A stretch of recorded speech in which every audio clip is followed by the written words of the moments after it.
When did you and your government start to become so afraid of your own citizens? That's a very unfair... I am not, and we are not. I want to first talk to you about the events that led up to the invocation of the Emergencies Act. You would agree with me that the Emergencies Act was invoked on Valentine's Day, Monday, February 14th, correct? Yes. And you are aware that this commission has received evidence from the police and other witnesses that on Monday, February 14th, the Ambassador Bridge was reopened, as was Coots. All the borders were reopened, correct? Yes, and there was concern that more locations were going to be closed. Coots didn't open till Tuesday. Okay, well, we'll review the record for that.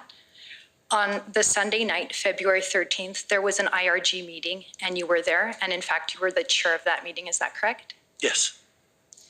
And at the IRG meeting, you were advised that there was a breakthrough agreement between the Mayor of Ottawa and the Convoy organizers to move trucks out of the downtown residential areas. Isn't that correct? That is not how I remember it, no. Okay, well, I can advise you that at the inquiry, it was confirmed by the documents your officials filed here and by witnesses, namely Jody Thomas. She confirmed that at that IRG meeting, you were briefed that there was an agreement with the mayor. Does that, do you recall that? With whom? With the mayor and who? Some of the Convoy organizers. Which ones?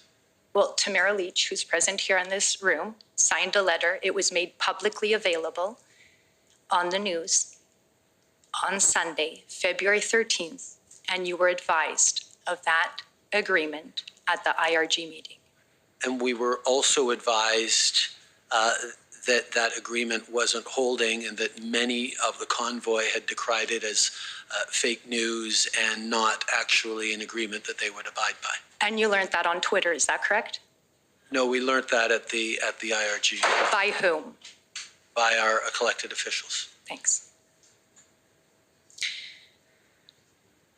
And now you should be aware that this commission has also received evidence from city officials and others that the next day, on Monday the 14th, over 100 protest vehicles had moved out of the downtown residential areas under the mayor's agreement prior to your 4:30 p.m. announcement invoking the Emergencies Act. Is that right?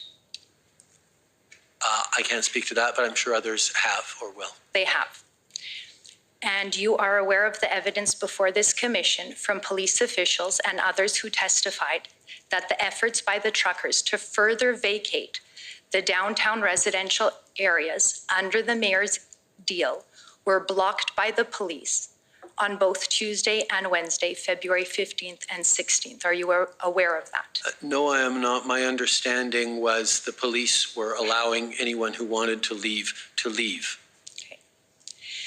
Would you agree with me that it would have been a far better outcome if you and your colleagues would have allowed the de-escalation agreement with the mayor to be completed, and there would have been no need to invoke the extraordinary powers of the Emergencies Act, including the significant and violent police actions and freezing Canadians' bank accounts?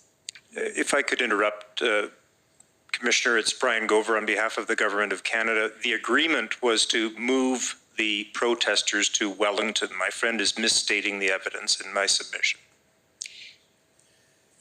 I could provide some clarity. Okay, go ahead.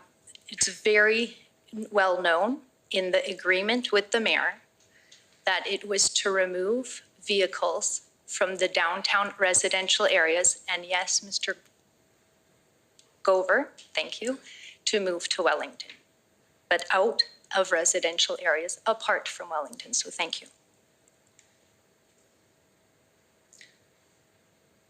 Can you now, are you able to answer the question? I believe the answer was no, but you can repeat the question if you like. Sure. If you had allowed the de-escalation agreement, in other words, moving trucks outside and other protest vehicles outside of the downtown area, there would be no need to invoke the Emergency Act. Mr. Commissioner, I object again because characterizing this as a de-escalation agreement in my submission is a misnomer. This was an agreement that didn't hold, but it was to move vehicles from residential areas to Wellington Street. Well, I'll let the question stand. I think it's a question of interpretation. Go ahead. So, no, I don't agree. Thank you.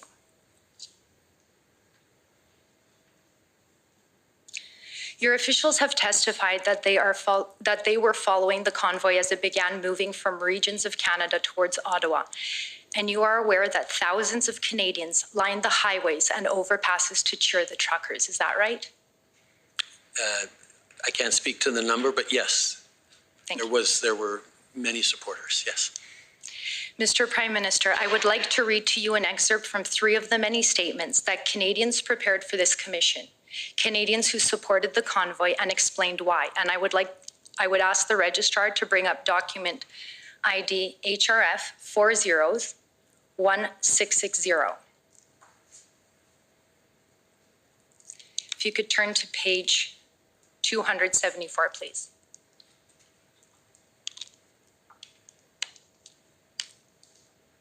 And while that comes up, I'll just start reading the statement.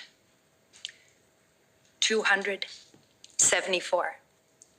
Elizabeth Klapik provided a statement about how the government's COVID mandates and lockdowns disrupted her life. Starting at paragraph 3, she said, "The truckers and the Canadians who lined the roads, overpasses, and highways restored the hope that I had almost lost. These patriotic Canadians told me that I am not alone, that I matter. I will never forget the hope and pride I felt watching these amazing truckers driving along Canadian highways, crowded with patriotic Canadians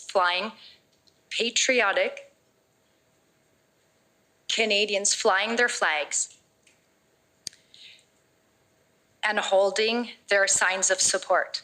I will never forget the tears I shed as I regained that almost lost hope, that love for my home and native land, that love for my fellow Canadians." At page 235, Ottawa resident Karen Hanna, who obtained a sociology degree from Ottawa University, starting at paragraph 5, stated, "For months, the leader of our country publicly shamed people like me and my husband. Our own family members turned on us, blamed us, and some even told us we don't deserve health care." Paragraph 17. "One of my most emotional moments was dancing on Rideau Street beside a local man. He had tears streaming down his face. All he wanted was a hug. It was very overpowering for him. I met a girl, 22 years old, who just hopped in her car from Winnipeg and just kept driving. She stayed the entire time. I met people who were like family to me. People who gave up everything to come to Ottawa for justice and an explanation." At page 116, here is one of many, many concerned parents and spouses. Sam Crozier at paragraph 8 says, "I am not asking for help. I am begging you to please listen, hear my heart, feel my pain, and help work towards the true North strong and free that we were promised. My husband, an Army veteran who now has PTSD, and not from anything he has seen or done in the forces, but from what our own government has done. Our government has destroyed my life. I, a once optimistic, full of life person, find myself struggling to stay above water now. I struggle to find joy in anything and daily fear a new announcement being made that will further punish us.